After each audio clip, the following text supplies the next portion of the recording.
Hey, what's up everyone? Dragon Critic Keely O'Brien. Today I'm going to be seeing Ant-Man and the Wasp: Quantumania. I'm pretty excited actually. I'm a big fan of the first two Ant-Man movies. I love the first one. Even though the Yellow Jacket is a bit of a weak villain, I still think it's an excellent movie. And I genuinely believe the sequel, Ant-Man 2, Ant-Man and the Wasp, is even better than the first one. Still has the same problem as the first one with a weak villain, but it's got a great story and I just love the characters. I'm a big fan of the character of Ant-Man. I love the character arc of Scott Lang in those movies. I think Paul Rudd owns the role, so I'm very excited to see the third movie and how it compares to the first two movies and how it sets up Phase 5 of the MCU. Now, last year, the MCU movies, I like them, I just wasn't that impressed by them. I found them to be very flawed. So I'm hoping for Ant-Man 3 to be better than those movies we got last year and hopefully be up to the standard of the first two Ant-Man movies. I'm very excited. I'm intrigued to see what the villain is like. I think Kang is going to be a great villain, but we just have to wait and see. I'm going with my friend Tig. I'm very excited to see it. So yeah, let's go to the cinema.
Can't wait for that. I have a great feeling about Across the Spider-Verse.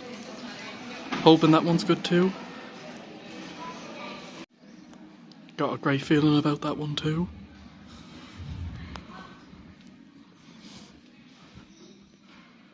And this one, now this one I think looks really interesting.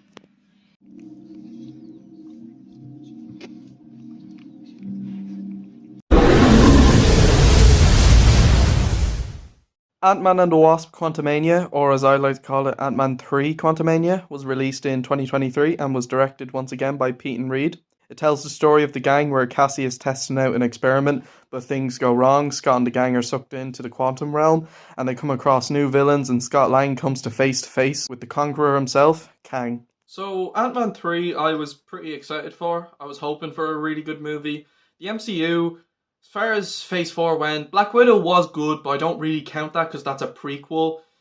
Shang-Chi was good, but it was new, so it was a very good film. It was new, that was the thing. That was the best thing about it. It was a new film. Eternals was new, yes, but it wasn't very good. Spider-Man No Way Home, my favourite live-action film of all time. And then last year it was very disappointing. Doctor Strange 2, Thor Love and Thunder, even Black Panther Wakanda Forever. While they were good movies, I just found them quite flawed. So Phase 5 is now begun. So we're now on the 5th phase of the MCU. Damn, can't believe we're at that point already. So I was hoping for Ant-Man 3 to be a really good film. I've heard a lot of people were not very impressed with this film so far. A lot of people are saying it's not great, it's good, but could be a lot better. And I've heard a few people say it's great. And after watching it, my friend Ty, he thought the film was decent. For me, I thought the film was solid. Yes, I actually thought it was a very good film. I don't think it's perfect. I definitely have a few flaws. So the storyline. Let's talk about the story. The story is interesting. The direction by Peyton Reed is good. It's still good. I think the problem, this film suffers from a pretty weak first half. Yeah, I feel the first half is very, very slow. It's a very slow first half. So the beginning of the film, there's something going on with Cassie, which I'm not going to spoil, just in case you haven't seen the movie yet.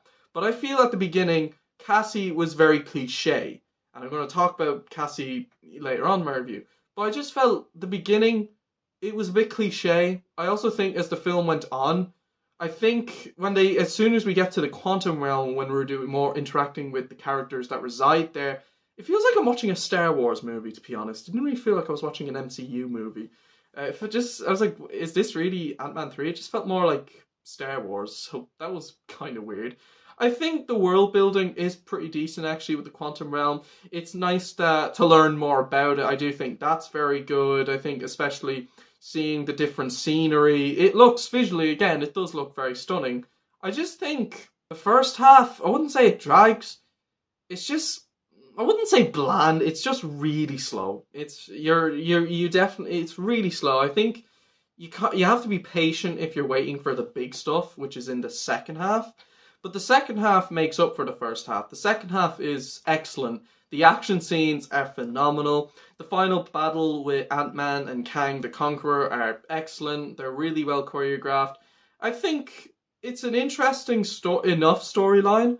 I just think it's quite slow. It can be quite slow and it takes a while for it to pick up. But as soon as it does pick up, yeah, it's worth the wait. I dare say it's worth sitting through. I would just say, for those expecting huge scale action, just be patient throughout the first half is all I'll say.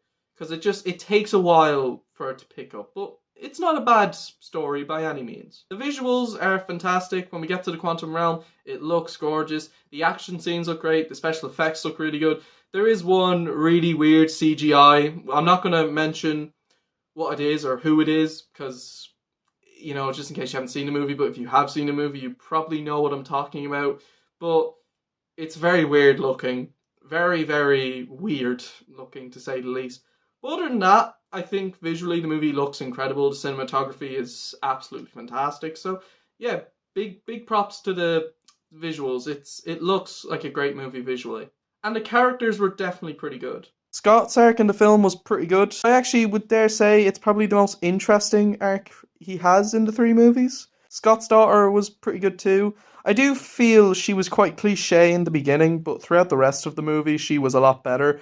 I think her dynamic with her father is really strong. That's definitely the heart of the movie, and it's nice to see how far she's come as a character since the first movie. Hope, Hank, and Janet are good enough, but I don't think they're as interesting as they were in the first two movies, except for Janet, who has a lot more development than she did in the second film, and she's still pretty good actually. The villain Kang is pretty good.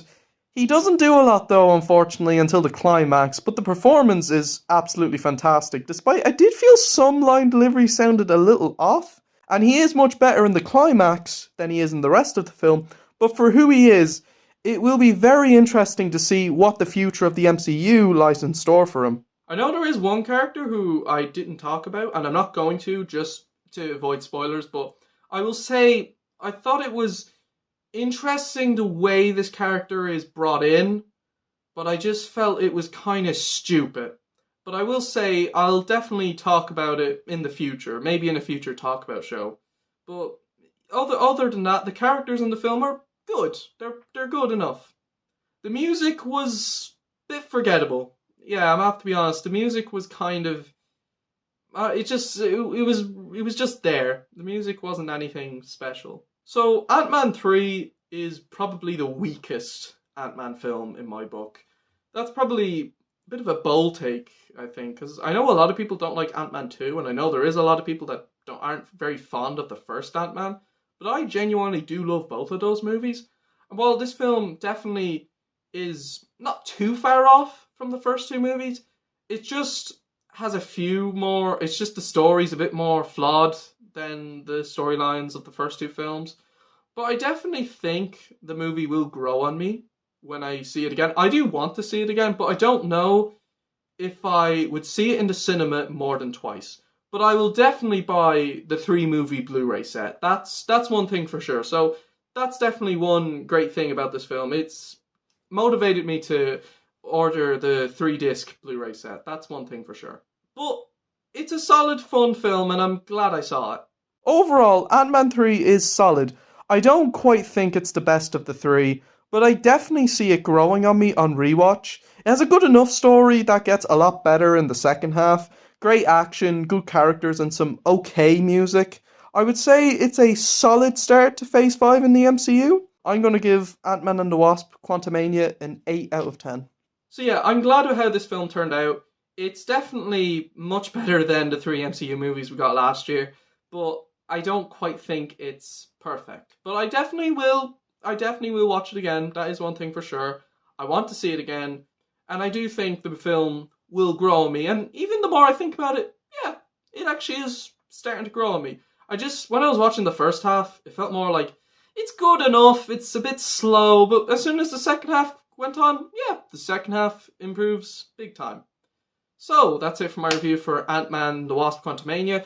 I honestly don't think it should have been called Ant-Man and the Wasp Quantumania. I just don't. Again, it's just we already had the second film be called Ant-Man and the Wasp. This one should have been just called Ant-Man Quantumania. It just sounds more appropriate to me.